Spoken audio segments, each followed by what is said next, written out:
Sunnahfollowers, protectors of the Sunnah. Sunnahfollowers, protectors of the Sunnah.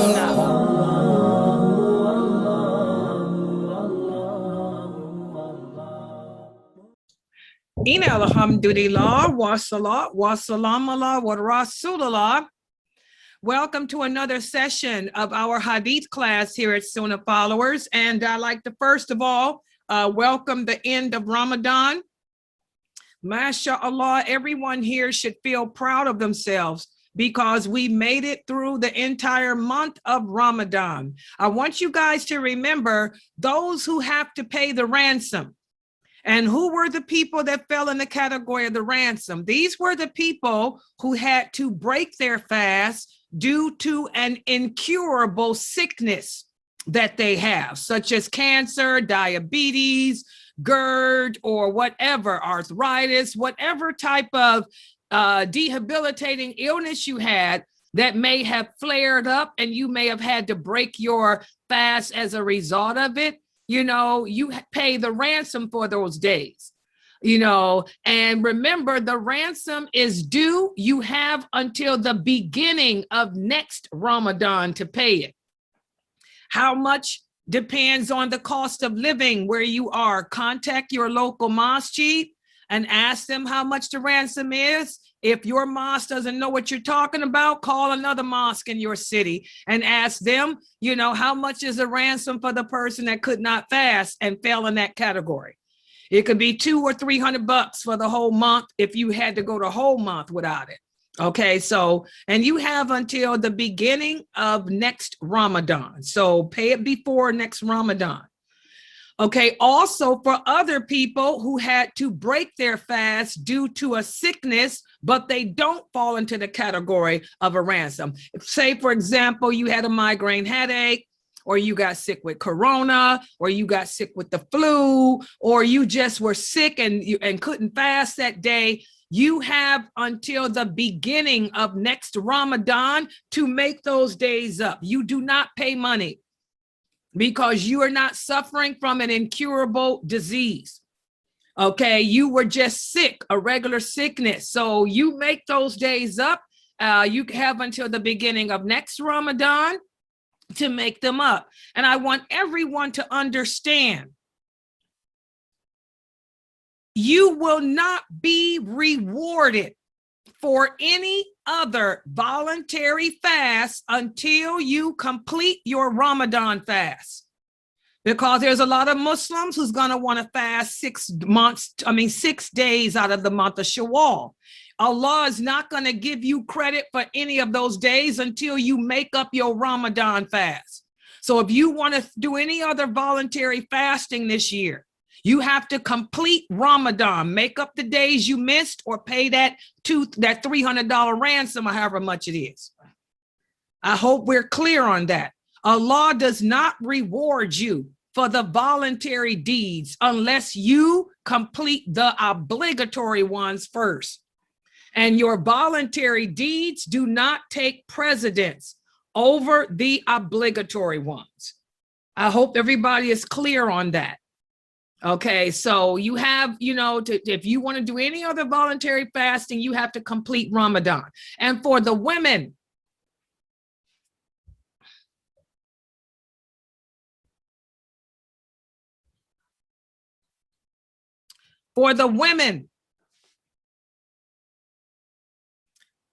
if you are making up one of your days from Ramadan, your husband cannot make you break it.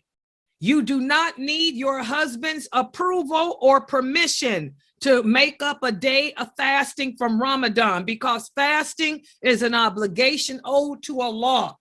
You only need your husband's approval to do voluntary fast. So whatever day that you decide to make up your days from Ramadan, your husband cannot come home and tell you to break your fast.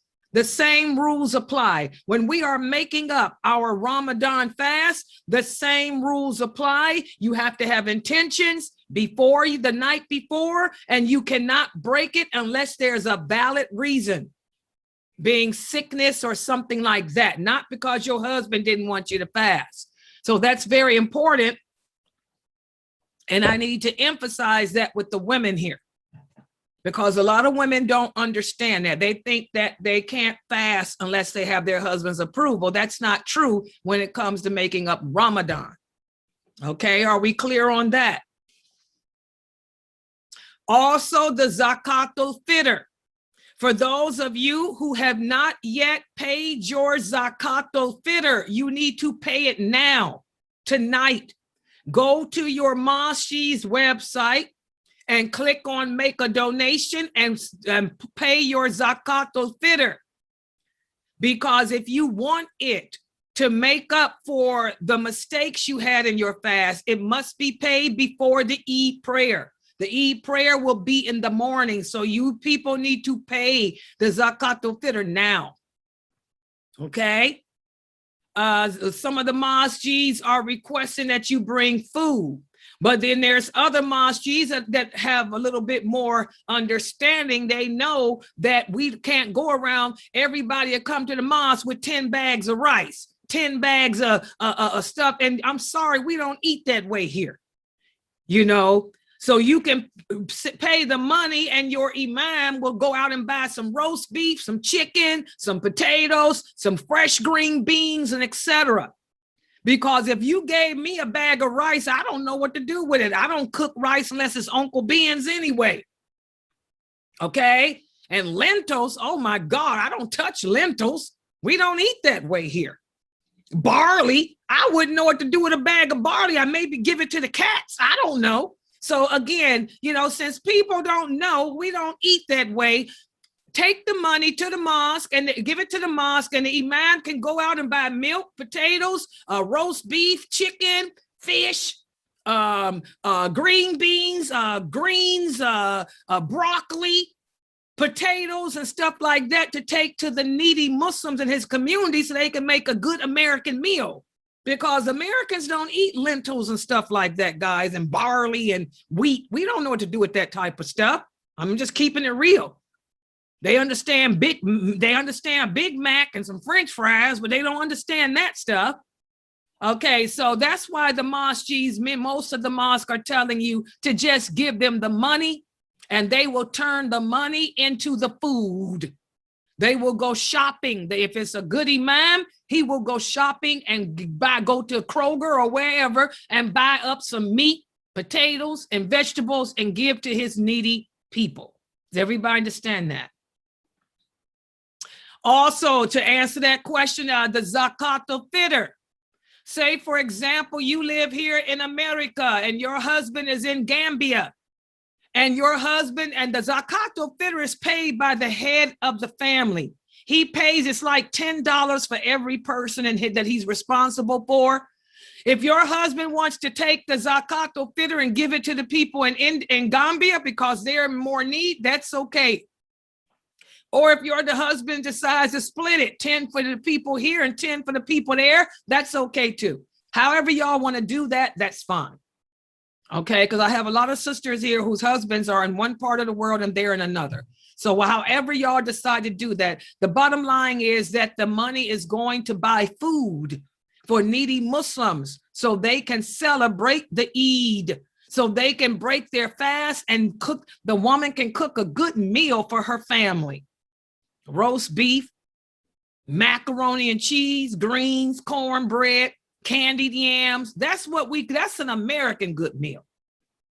Now, some other countries, they might cook a pot of lentils and they know what to do with barley. But Americans, roast beef, macaroni and cheese, greens, cornbread, and candied yams. Hello, good meal. Okay. Everybody get it? Pot of spaghetti, garlic bread, and salad. All right. So that's all about the zakatul fitr. Are there any questions about the zakatul fitr before I move on? Any questions about the zakatul fitr or about the Eid? Now, every masjid is doing the Eid their own way, depending on where you live due to the coronavirus. Follow your masjid's procedures. For those of you who work in a hospital, I have a brother here who's a doctor, and he was telling us the other day that he can't get off work. He works a COVID unit. Pray 2 rakats. The Eid prayer is not an obligation. It's a highly recommended sunnah. If you can't get off work to go to the mosque to pray the Eid prayer with the imam, you can make 2 rakats in your office. That's what I did. I haven't been to an Eid prayer in years because I used to work 3rd shift and I never got off work in time to get to a mosque near me because the closest mosque to me is an hour away anyway. So I always made 2 rakats at work. I was always at work. Thank God. This is the first year I'm not at work, but even this year I'm not going to a mosque. I'll be making 2 rakats at home. So for those of you who are unable to get to a mosque or whatever, you can pray the 2 rakats at home. And you make them like you do any other 2 rakats, except in the first rakat, you do 7 takbirs. In the second rakat, you do 5 takbirs. That's all. And then you just pray like you would any other prayer. For people like Brother Ahmad, who lives in a different country, he's over there in Pakistan, and they have a problem with the COVID. You know, he could lead. He already did his prayer. He led his mother and his daughter. His mother and his sister. So you can do that. The husband can lead the family. Okay, so it depends on where you live at and how they're handling the COVID. Okay. How they're handling the COVID. Now, what I am going to do tomorrow here at Sunnahfollowers, because I will not be going to the mosque. I'll be doing my 2 rakats here at home, me and my little granddaughter. But what I will do for those of you who are like me, who will not be able to go to a mosque for whatever reasons, I'm going to broadcast. I'm going to broadcast the live Eid prayer from Brother Mukhtar, my masjid in Cleveland. Brother Mukhtar, by the way, Mukhtar's class is going to be canceled tomorrow because he was just informed that he will be the one leading the Eid prayer in Cleveland. So Brother Mukhtar will be leading the Eid prayer for one of the communities in Cleveland, Ohio, and I'm going to broadcast it here, inshallah. He said he'll try to log it on so we can hear it and see how they do it. So because we have some new Muslims here who wants to see how the Eid prayer is done, I'll broadcast to the Zoom room. You have to join the Zoom room. I will broadcast to the Zoom room. In fact, hold on, let me text him right quick and ask him about the time too. Hold on.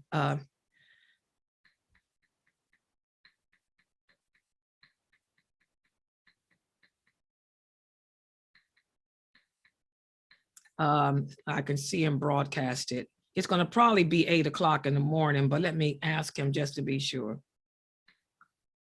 So what I'll do is I'll try to broadcast it here to the Zoom room.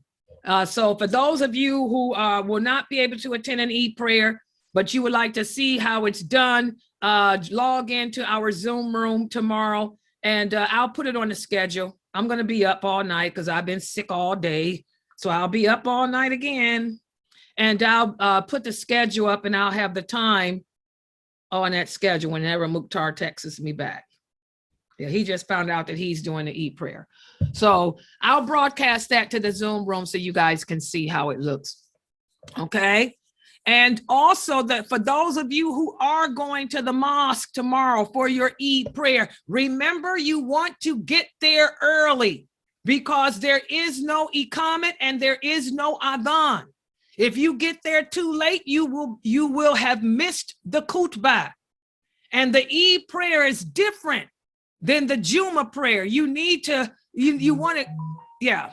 Okay. He's going to let me know. Yeah. So inshallah, make sure you get there early so you don't miss anything. Okay. Because the prayer is held first and followed by the khutbah. It's not the same as the Juma prayer. So you'll be done got there and missed the prayer. So get there early. For those of you going to the mosque, whatever time your mosque say they have in the prayer, you want to be there at least 15, 20 minutes early. Okay, there's no adhan and no iqamat. And the prayer comes first, khutbah is afterwards. Okay. All right. So any questions about the Eid or the Zakatul Fitr from anyone? Let me look on Facebook. Do you guys really not eat rice? Yeah, we eat rice, but not like that. If you were to bring me a bag of rice, the kind, I wouldn't know. I eat Uncle Ben's. You ever heard of Uncle Ben's rice, Rashida? It's converted rice. It cooks in 5 minutes. And we don't use rice that much. Not like that. We macaroni and cheese. Macaroni and cheese is an American favorite. We're more like that. Americans are fatty people. We like fattening foods. Rice and lentils and barley and wheat. We don't deal with that. Yeah.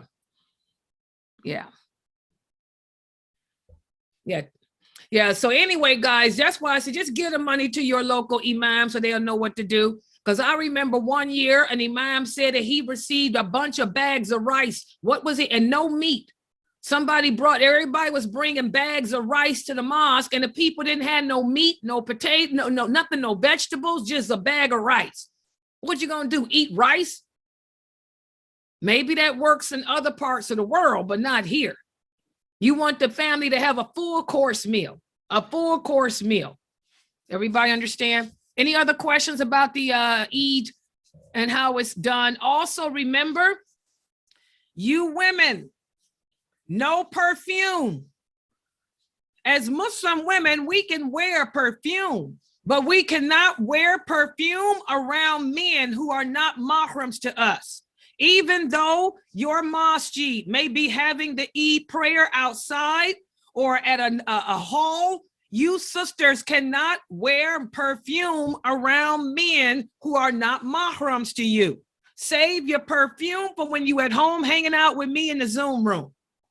You can wear all the perfume you want when you hanging out here in the Zoom room with me. But when you leave tomorrow to go to the mosque, no perfume, or you go to the Eid or the Eid prayer, no perfume, sisters. Okay, that's a reminder. Makeup, there's nothing in Islam that forbids us from wearing makeup. I wear it all the time and y'all know it. Hello, this is me. And this is not Photoshop. By the way, Layla Nashiba is not Photoshop. I don't even know what Photoshop is. Okay, but for you sisters, no makeup. Okay, and I strongly encourage you guys to keep your mask on because, I understand even where I live in Ohio, the governor just announced in where I live that they're going to be lifting the mask restrictions. I still tell you guys you need to wear the mask because just because you had the shot don't mean that the person next to you did. And I'm sorry, people don't cover their mouth. People are nasty. They cough, they sneeze. This is allergy time of the year. You don't want anyone's coughing and sneezing, and next thing you know, you done caught their nasty disease.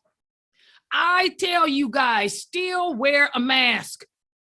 Unless you want to take the risk of getting sick with anything. You could be the flu. Who wants to get sick this time of year?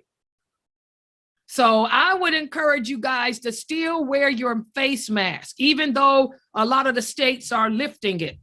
I'll be wearing mine forever because I'm a germ phobic. I don't like germs.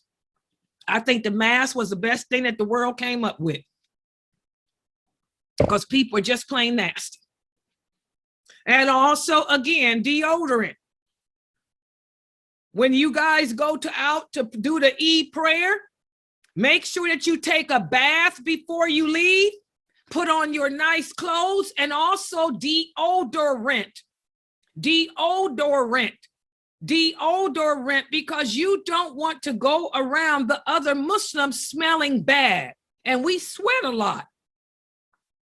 So you can't wear perfume as a woman, but you can wear deodorant. You can wear lotion. You can wear powder in certain places, if you get my drift. So sisters, take advantage of this. Yes, you make yourself look beautiful. Allah loves beauty. So take a bath, put on your perfume, put on your makeup, put on your deodorant, your lotion, leave the perfume off. And make sure you wear a hijab, because this is another big problem. We go to the Eid and there are some sisters that are coming don't have a hijab on. They put it on for the prayer, then they take it off. Astaghfirullah, what's the point? Your prayer wasn't even accepted. So sisters, I hope that we walk away from this Ramadan closer to Allah, and also closer with ourselves, where we're practicing our religion as we should be. From all the drama that you see that's going on in the world today, in the Muslim world, it should be a wake-up call, because it's gonna hit us here too. That drama that you see going on in these other Muslim lands, don't think it's not gonna hit you in America. It's gonna hit us too, especially when that war against Islam is signed into effect, that the Prophet said will happen through the United Nations. Okay, so I really hope we all come out of this Ramadan closer and stronger in our faith and our practice of this deen. So you women should be wearing hijabs every time you leave that house, not taking them off. And I hope you've learned from me that you can be beautiful and still covered.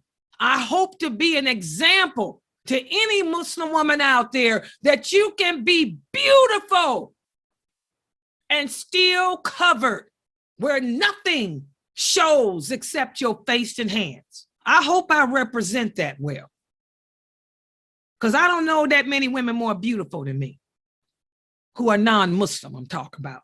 I don't know any non-Muslim women look better than me. I'm gonna be honest. None of them. I look better than all them non-Muslim women. They don't want me to take my scarf off, because I'd really make them look stupid. Okay? So I hope you sisters know that, and you sisters are now wearing your hijabs and jilbabs, covering your body. Remember, no tight-fitting clothing either. When you go to the mosque, whenever you leave your home, you want to be dressed where nothing but your face and hands shows. Whatever you have on, you can wear pants as long as the pants are not tight-fitting. They have to be loose. They can be harem pants like Sister Pasha sells. They can be palazzos that Sister Pasha has sells. And I really hope that many of you sisters took the time to buy your outfits from Sister Pasha. She's been showing her clothing all month. African style and also abayas, Middle Eastern style stuff. Tops, tunics, pants. There's no excuse for any woman who follows me on social media to not look beautiful and covered at the Eid tomorrow. Remember, guys, you're representing me, and you're representing every other Muslim woman on this planet. So you want to walk out your house and be dignified and beautiful like the Prophet's wives were. They were women of dignity, and they were beautiful, every single one. Okay? All right. Any questions about the Eid before I go to the hadith class, the hadith for today?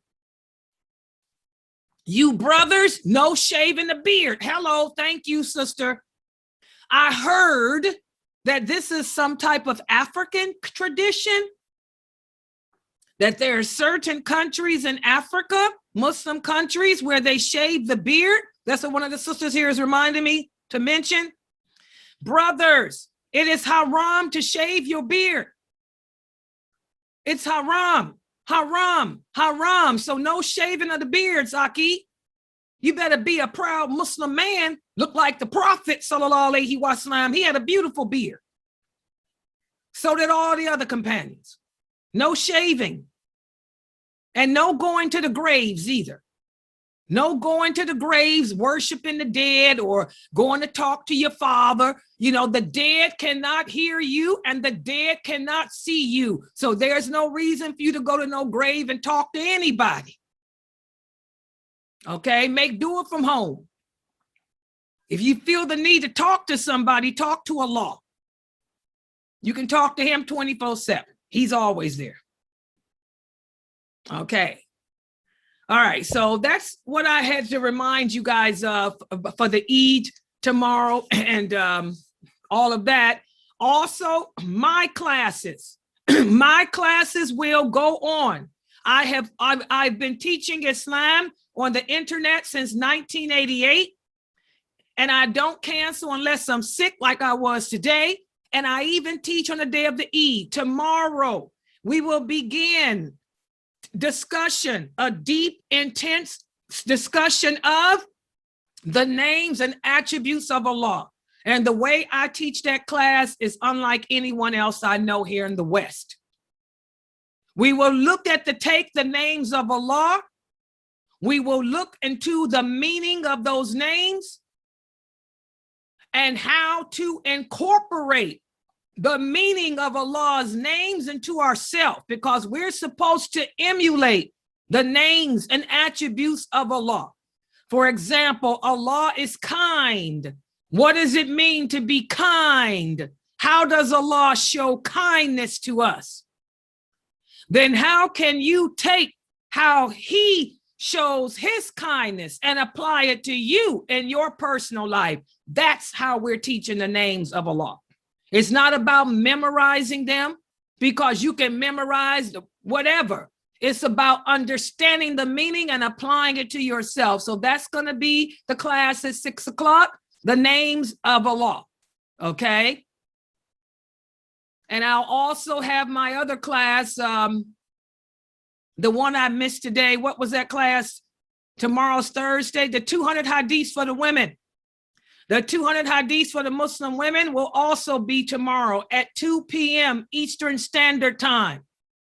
So my classes will still go on, even though a lot of you will be celebrating the Eid. I'll still be here on my website like I am every Ramadan, still teaching the dawah. Because teaching the dawah is a 24-hour job. We don't get breaks. Not even on the Eid.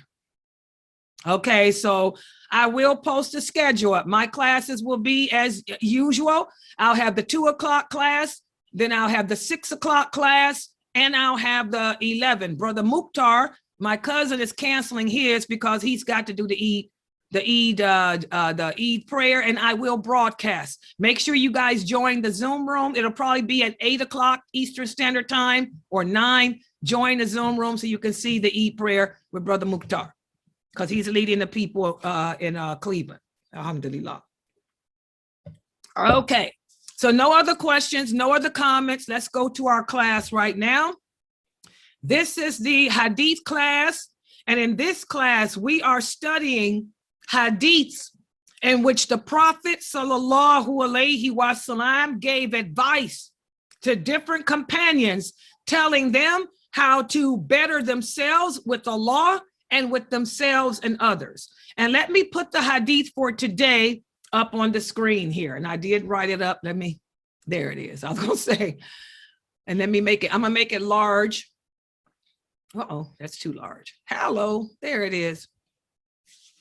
This hadith is another hadith narrated by Abu Huraira. And he tells us that a man came to the Prophet sallallahu alaihi wasallam and said, "O Prophet of Allah, who is more entitled to be treated with my companionship?" The Prophet said, "Your mother." The man then asked, who's after that? He said, "Your mother." The man said, "Who after that?" The Prophet again said, "Your mother." Then the man asked for the last time, "Who after that?" The Prophet said, "Then your father." Now, this is a hadith that many of us have heard over the years growing up as a Muslim, but how many of us know the story? Let me give you the history of this hadith. There was a young man. He was very close to his mother. He married a woman that his mother didn't really want him to marry. And after he got married, he converted to Islam. He and his wife converted to Islam. But being a newly married man, he was caught in between arguments between his mother and his wife. Both of them were fighting and vying for his attention. The mother wanted him to spend her time with her, helping her. But the wife wanted him to be at home with her, helping her. So the man felt that he was torn between two women that he loved, his mom and his newly married wife. So he went to the prophet and he explained his situation to the prophet. He said, "Oh, prophet of Allah, I got married. My mother doesn't really like my wife. She's jealous of her. And my wife doesn't really care for her." He said, "And I'm feeling like I'm being torn. So who is most deserving of my time? Who should I spend my time with the most? Should it be my mother or should it be my wife?" The Prophet sallallahu alaihi wasallam looked at him and laughed and said, "I am so glad that you asked this." He said, the person most deserving of your companionship is your mother. The man said, "My mother? Really?" Because he was just newly married. He thought the answer would be his wife. And then he said, "Really?" The prophet said, "Yes, your mother." The man said, "But who after that?" "Your mother." "Who after that?" "Your mother." "Who after that?" "Then your father." And the man was like, "What?" And that's when the prophet went on to explain to him, your mother, she's the one that carried you in her stomach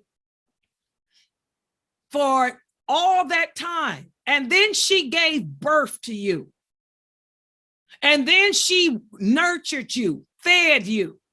Your father, he went out and worked and provided and maintained you. He said, there is nothing we can do to ever repay our parents for the sacrifices that they made for us. So your parents are more deserving of your companionship than anyone. Your mother first, because she carried you in her stomach, and then your father. And so the man said, "Well, what about my wife?" He said, "Your wife?" He said, "She is most deserving of your money." Your money.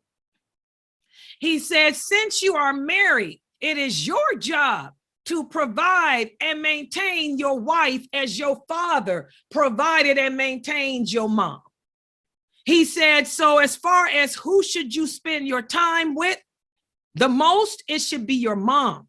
If your mother needs you to come and help her do something, then you go to her. If your father needs you to help him do something, you go to him." He said, "And you satisfy your wife by buying her a gift." He told the man, women, they like presents. Women like gifts. Women like money. He said, a woman will be satisfied with a gift from you or the money that she can go and spend on the things that women like to spend it on. He said, so go and spend your time with your mother helping her and your father too. But don't leave your wife without the money. Let her have the money so she can indulge in the things that women like to indulge in, and then you'll be happy. And the man went away and he never had a problem anymore. So the prophet spoke the truth. When the man went back home, he told his wife, look, I have to go help my mother and my father, but I'm going to leave this with you. And she was happy. Well, can I buy whatever I want? Yeah, go buy a gift for yourself. And I'll be home later on tonight. And the wife was happy because she got the money. You can have them. Spend all day over there, as long as I got this money. So see the beauty of Islam, the hikmah, the wisdom of Allah, because women are jealous creatures. A woman can get jealous that another woman has her son's time. But look how Allah taught us to handle that. Give your wife the credit card, tell her to go out and buy her some shoes or a new purse, and you go over there and help your mama clean her house up. Subhanallah. Wonderful, wonderful hadith. So now that I've given you the meaning of it and the history behind it, let's put the hadith back up on the screen. A man came to the prophet and asked the prophet who was most deserving of his time, and the prophet told him his mother and then his father. So this is a lesson for men on how to handle the rivalry between a mother and their wife. Go help your mom, go help your father, but leave your wife the credit card or buy your wife a present. What do you guys think of this? Who would like to start us off? Let's open it up for discussion. Assalamu alaikum. Wa alaikum salam wa rahmatullah. MashaAllah, this is a beautiful hadith. But unfortunately, a lot of men who don't know the religion, they don't do that. Because I know a lot of men who don't take care of their mom. When the mom need them, they don't do that. And they just listen to the wife and do what the wife said. And I see a lot of men do that, unfortunately, back home. And even if the mom say, can I spend time with you? Can I have some money? I mean, some mother, they didn't even see their son for like more than 5 years. And when they saw them for the first time in 5 years, the men don't even pay attention to the mother. Like, I mean, I feel so sad because the mom is here crying and said that she want to spend time with her son, but he don't care. All he care is his wife. He spent all his time with his wife. And sometimes I want to like punch him and say, don't you know that your mom is more deserving of your time than your wife? But if they don't know the religion, they don't know, and they need to learn that the mother is more deserving of your time than your wife. So yeah. Exactly. This is also one of the signs of the last hour, where the parents will be disrespected and treated like dirt. And this is so common, like she said. I mean, a lot of us, we have kids, we give birth to our children grow up and get married, and they forget about us. Look at the American society. Look how many parents are put in nursing homes. You don't want to take care of your mother. You don't want to take care of your father. So when they get old, you just throw them in a nursing home and pay the bill each month, and that's it. We need to learn to reverence the womb that bore us and to reverence our parents. But this is one of the signs of the last hour where we won't be doing this. And we see it happening today. I mean, a lot of men forsaking their parents, helping their parents to sit up underneath a wife. They letting their wives turn them against their families, against their parents. But if we truly understood our religion, like Sister Awa said, we wouldn't allow Shaitan to do this, because remember, Shaitan loves to destroy families. That's one of the number one things Shaitan likes to do, is tear up marriages and destroy families. That's why the kinship is under the throne of Allah, subhanAllah. So we have to really seek refuge with Allah from this happening. Good job, Sister Awa. Sister Meleon, go ahead. Let me put the hadith back up on the screen. Go ahead and give us your take on this hadith, Sister Meleon. Okay, assalamu alaikum. Wa alaikum salam wa rahmatullah. I was gonna say, I genuinely, like Sister A was saying, like this hadith is really beautiful to me, and how you just gave us a background story. I think it's so relatable because like how the Prophet explained to this man, there's so much truth in what he was saying.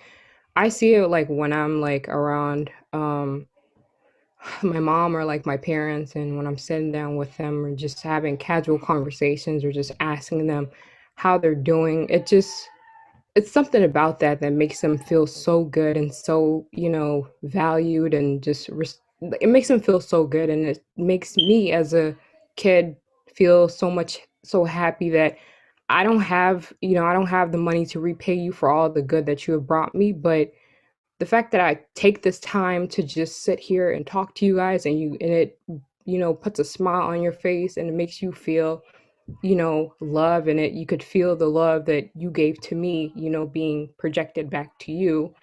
To me, it's like a beautiful thing. And it also like made me think about how it is true. Like there's a lot of people who, get married or grow up, and, take their own turns in life and forget about their parents and put them in like nursing homes and just neglect their parents. I honestly cannot imagine, putting the people that I really love in a place where people don't show the same love that, you know, they shown to me, I can't, it's so hard for me to even move out of my house knowing that, you know, my parents or like my siblings are not like in a stable, you know, condition, or just like in a place where they feel safe, just like I would. Like, you know, you want um whatever good that is like given to you, you want it to be seen to other people. So I just think it's really heartless and just like cruel to sit here and put your parents in like nursing homes. And I also want to say, like, while you were, you know, giving us a background story, I was thinking about like how, you know, my dad was like, you know, inshallah, he's, you know, going back to, you know, his country, like to meet his mom for the very first time. And I can sit here and just imagine like her expression and how, you know, grateful and just like happy to finally see her son, you know. SubhanAllah. Yeah, that's one thing too, guys. Even though I'm Arab, I grew up here in America.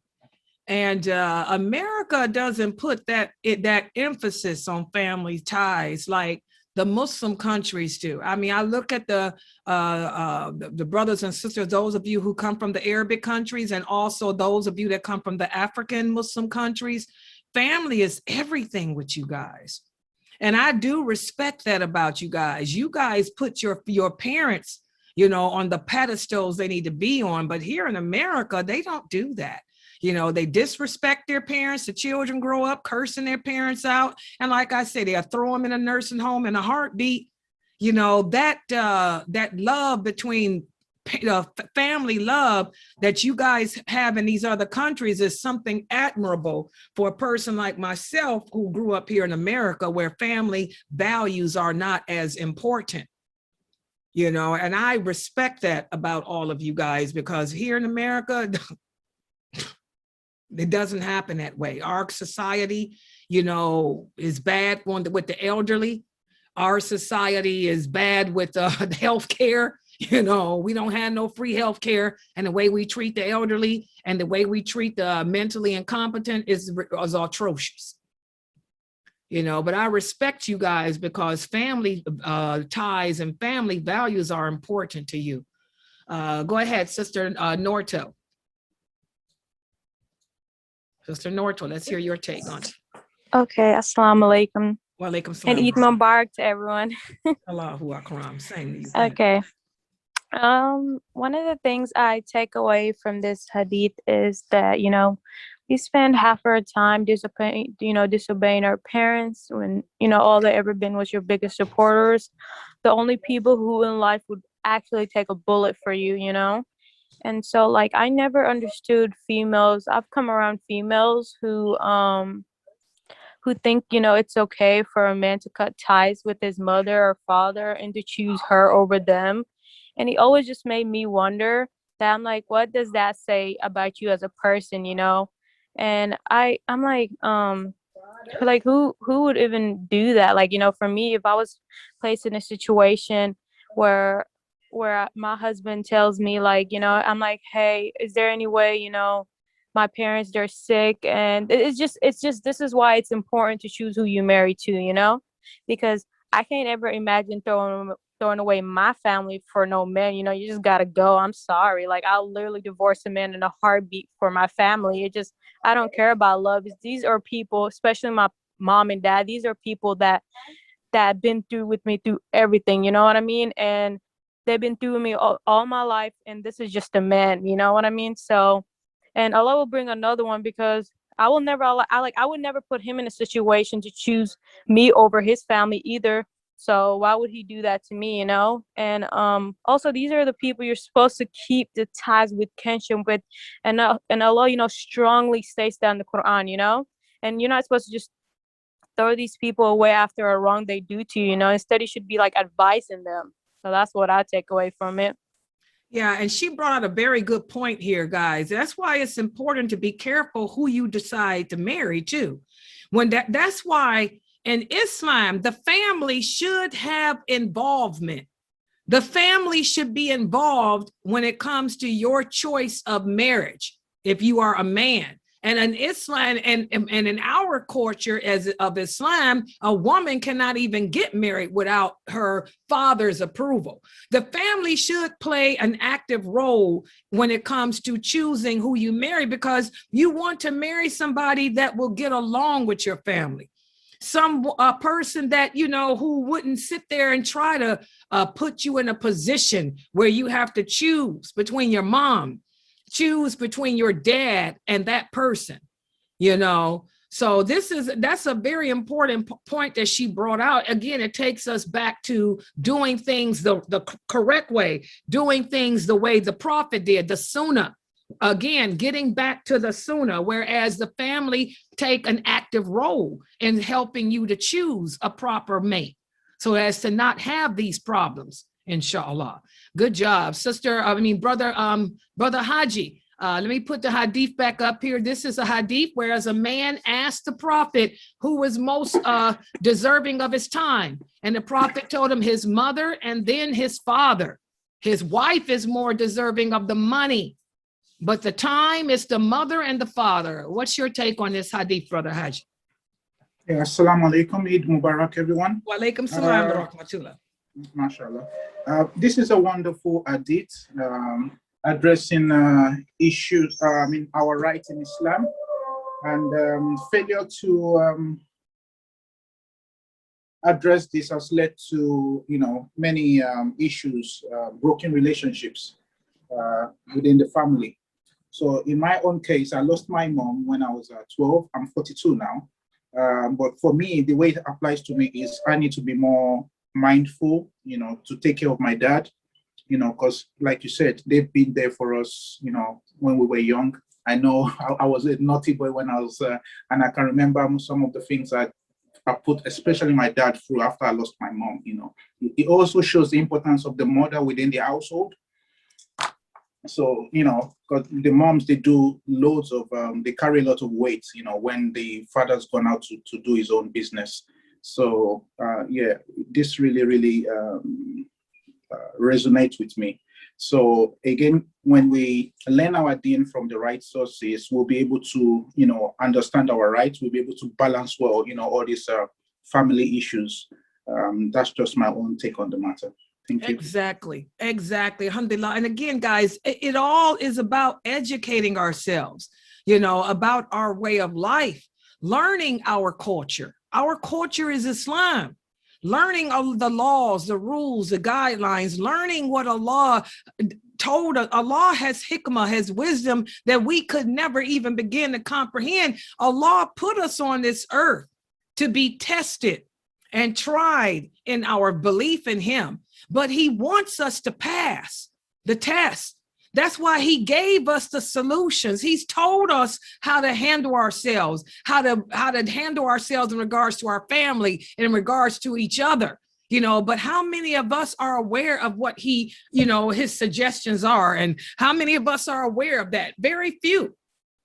So again, it all goes back to seeking the proper knowledge of our religion, so then we won't have these type of difficulties of trying to figure out how am I going to divide myself up between my mother and my wife. SubhanAllah, it's no question. I'm going to go over there and help my mother to do what she has to do. And I'm going to give my wife a nice gift for being so understanding. And when I get back home, I'm going to spend quality time with my wife, showing her how I appreciate the fact that she's understanding of what's going on with my mother and me. And letting her know that that's my mother, but she's my wife. And she's just as important to me as my mother is, Okay, anybody else would like to share? Sister Lucy, go ahead, Sister Lucy, inshallah. Let me put the hadith back up on the screen. Sister Lucy, give us your take on this wonderful hadith. Assalamu alaikum. I was looking at it and I was thinking about what you were saying about American. A lot of households in America, it's only the mom that's raising the kids. She's the only one in the household providing. She's the only one that's working. She's providing. She's making sure that you eat and everything. And if you disrespect her, you're out of a house. You're out of a place to stay. So you got to learn to get along with your mom. You got to learn that if your mom said, please help me do something, she's not asking you because you're there. She's asking you because she really needs that help. Exactly. And again, our society, American society, for those of you who are listening in other parts of the world, there's this misconception that the people in America, we're rich. There's no poor people here, that life, the roads are paved with gold. No, American values are so twisted. We have more problems here in America with drugs. We have more problems here with the sex out of wedlock. You know, most of the children that grow up in America are come from a one-parent home, because America replaced marriage decades ago with common just living together. People don't even get married. They just live together. And then the man can give the women babies and he will go on, and the woman is left raising those children on her own. You know, our way of life is hard here in America. Our society is corrupt. It's not an Islamic society. It's based on morals and moralities that contradict Islam. You know, so again, the importance of the mother is so important in a country such as this. When you, one out of every 10 children came from a single parent household. And that single parent household was mostly the mother, no father. Good point, Sister Lucy. Brother, Sister Umi Barrow, go ahead. Let's hear your take on this wonderful hadith, Sister Umi Barrow. Assalamu alaikum wa rahmatullah. Wa alaikum salam wa rahmatullah wa barakatuh. Actually, this topic, I was talking to a friend a while back about why is that kids don't respect their mothers anymore, why they don't give them the time they need. But when we were talking, I just brought about this point, like, are we the mother? Do we really know our goals as a mother? Because most of the time, we don't take care of our kids. We don't show them love. We don't spend time with them. We're not showing them how they're going to behave with us later. We're just giving them wrong, like we don't show them love. We're putting them in daycares like for the whole day, going to work without caring about them. So can you imagine when that child grows up, they will only do to you what you did to them. That's why they will put you in a nursing home, because that's what they know. You did not spend the time with them. You did not care about them. And most of the time, what I seen with divorced women, they will replace their kids with men. Oh God, yes. yes. A man come along because I love you, and then you see that man is not well with kids, but you just prefer the man over your kid. That's what they see. So how will they be gentle and nice to you when they grow up? I mean, you did not put that in them. You did not implement that in them. So most of the time, the way the kids behave is due to their parents. But even though I still think that as kids, even though your parents were not good to you, when you grow up, and even they did not teach you your religion, learn your religion, learn to behave and give them better than what they gave. So exactly. That's a good point. And that's another thing too about America. You know, those of you who think that everything is so golden over here. Oh no. You know how many kids are raising themselves? Because our society is so messed up due to drugs and other social pressures and the economic system here and all that, and women having to go out and work. You know, the women have to work. It takes two incomes in order for a family to be successful here in America. Two incomes. So you got both husband and wife working, and the children are being raised by television or they're being raised by daycare centers. And so the children grow up with animosity towards you. You know, I can look at my own daughter. My own daughter, you know, she's not as close to me as she should be. And I ask her why, she'll tell you, oh, because you were always working, but I had no choice. When I divorced her father, you know, I had to raise her by myself. You know, I had to work. You got to work. You can't get on the dough here. I mean, who wants to be on the dough? Who wants to be on welfare? I don't come from that type of background where I'm looking for a handout or welfare. So I had to work. I went to college, got my college degree, but I had to work. So I was working 16-hour shifts. My mother was my babysitter. She was with my mother or my sister or my brother Issa, you know, but that wasn't me. And she'll tell you, still, Mom, I was raised by the babysitter. Grandma saw to raise me. Uncle Issa was there. And Auntie Nikki, you was always at work or in school. But see, I had to work. And I had to go to school in order to give her the type of life that she was used to have her grow up in the suburbs where she could have the nice things. And kids don't think like that. You know, we try to tell them, look, I'm working like this to keep you in a nice suburb where you can have the nice things and do the karate you want to do, be on the teams you want. But the kids don't think that way. All they think is, we don't have our mom. You weren't there for me. Grandma Salter was there. Uncle Issa was there. Auntie Nikki was there. You weren't there. That's what my daughter tells me. And she's a 30-something-year-old woman and still tell me that, well, you weren't there for me. And she's a grown woman and she's working too to take care of her kids. But she can still, her mind is still set on, my mother wasn't there for me. She was always either working or in school.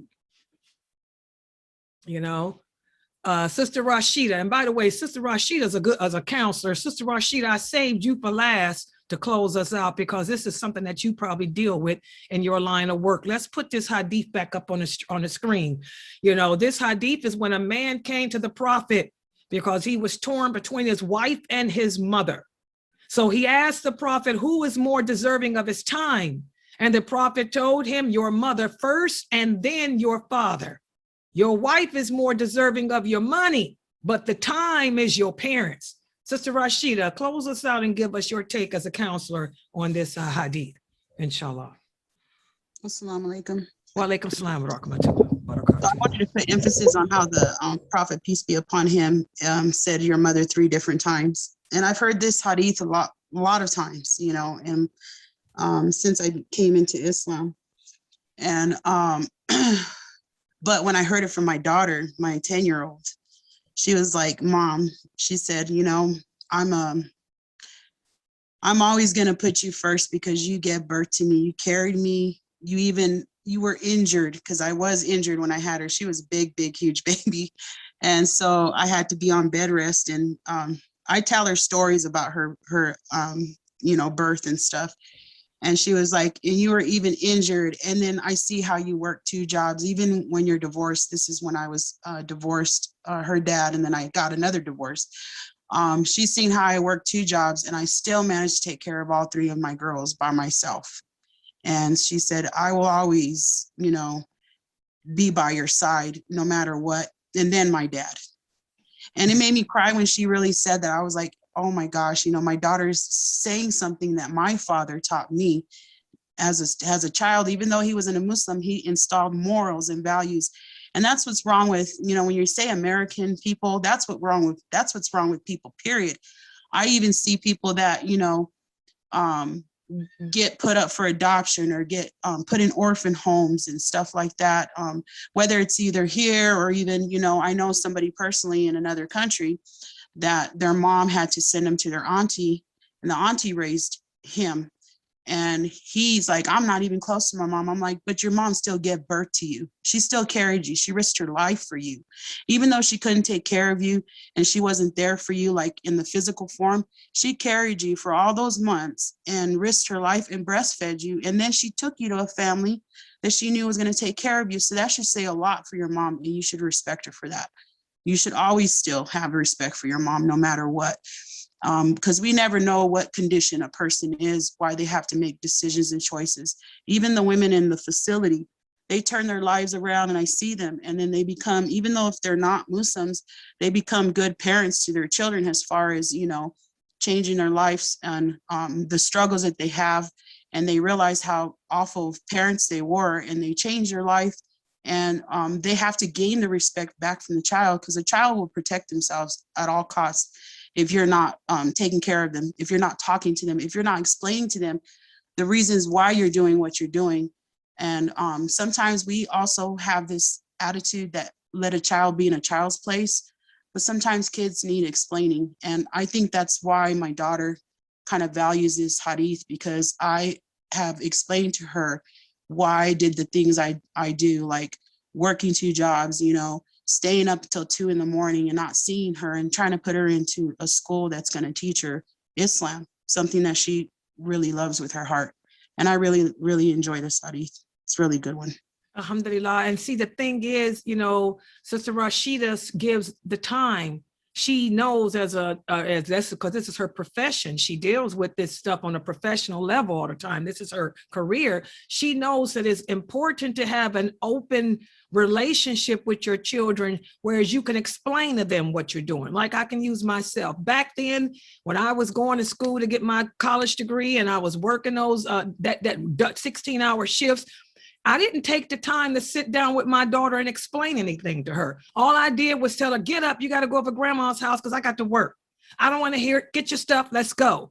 You know, I didn't sit down and tell her, look, I'm doing this, you know, so you can live in this nice lifestyle that you like, or I'm doing this because, you know, your father's not able to, or whatever. I was just, get your stuff, go to grandma's, get your stuff, go to your auntie's, get your stuff, Uncle Issa's going to watch you, get your stuff, the babysitter. You know, we have to let our kids know, talk to our children, you know, and let them know that this is how things has to be right now. You know, because of this is what we want to get from point A to point B. So this is how we have to do it. So that way the kids don't grow up harboring, you know, like my daughter does, this resentment because you were never there. You were never there. When I had my tournaments, you know, Grandma Sauter was there. When I was in school for anything good, Auntie Nikki was there. You were never there. You were always at work. You were always at work. You were always at work. You know, subhanAllah, take the time to explain to our children, you know, why we're doing the things that we do. Have that type of relationship with them. So, mashallah, this is a wonderful hadith that once again shows how Islam is not just a religion, but Islam is a way of life. It is our culture. You know, Allah lets us know the importance of our parents. How our parents, you know, even though we may not conceive what our parents have sacrificed for us, they have indeed done that.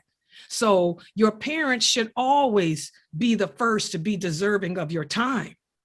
Even if you think your parents weren't there for you, you don't know what was going on. Maybe you didn't have a parent that would sit down and tell you, this is why this is this, but still they deserve that respect. They deserve that honor from us simply because they did bear us. They did bring us in this world. They did take care of us. They did try to give us the proper morals, the proper, you know, knowledge that we need to survive. So they are more deserving of our time than anyone else.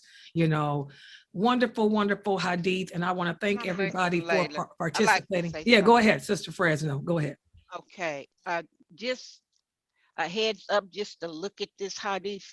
A wife would wonder, well, what about me? I ain't gonna never get no time. All I'm gonna get is some money. I mean, I need a little bit of time too. You know, so just to look at it, talking about your mama, and your daddy, what about me? But to hear you explain it, then that's, you know, that explains it. But to face value, it's like, what about me? But remember, this hadith, I gave y'all the whole history. And this and the other part is attached to this, but it's not this is the thing with hadiths. When you guys read a hadith, that one little sentence may be part of a 3-page lecture. But you're only reading that one little sentence. And I gave y'all the whole story when the man asked the prophet, you know, well, what about my wife? And that's when the prophet laughed and said, your wife is more deserving of the money. Buy your wife a gift. You know, take, you know, when you do come home, let your wife, show your love to your wife. Let her know that you appreciate the fact that she's patient and understanding. You know, so it's a long thing, and we're going to probably get to that second part of this probably in another. I'm pretty sure that he included that the second part of this hadith in his collection too. But this is just the first part of it. You know, your parents, and then he told him, but your wife is deserving of your support. She's more deserving of your maintenance. She's more deserving of your protection. And you have to make her feel appreciated, make her feel loved, make her feel honored. I mean, this is a long hadith. This is just one part of it, you know, emphasizing the first part, emphasizing the parents, the second part, emphasizing the wife, the third part, emphasizing how we should be as a family, how the throne, the kinship is under the throne of Allah. This is a very long hadith, but this is just one part of it. Yeah. That's why you have to be careful, guys. When you cannot teach yourself this religion. You cannot pick up the hadith books like Sister Amina Fresno say and start reading, because you can have the wrong idea. You have to learn from the people and knowledge, the people who can give you, like I'm giving you, the whole history behind the hadith, the details, what happened, because there was always something that happened to cause the prophet to say whatever he said, you know. And most of the things he said were long. He was not a short speaker. I mean, he would go into detail the same way I go with you guys. He would break things down to the companions the same way I break it down. But when you're reading the books, you just get a part of it. Then you have to put them all together at the end. That's what makes it difficult. That's why the true scholars of hadith are not that many. There's a lot of people that can walk around singing the Quran by heart, but you don't have that many people that can tell you these hadiths by heart. Because you got to put all them hadiths together and figure out which ones connect to that and what happened and the whole history of it. Okay, so we're going to close out here for today. Again, I want to remind everybody to check my Facebook page, because I will post up the schedule for tomorrow. Classes will go on tomorrow. Tomorrow, I will broadcast to the Zoom room the Eid prayer from Brother Mukhtar. Brother Mukhtar will be leading the Muslims in part of Cleveland for the Eid prayer, and he's going to do it live so I can broadcast it here to you guys. Then also tomorrow we have the Hadith class for women at 2 p.m.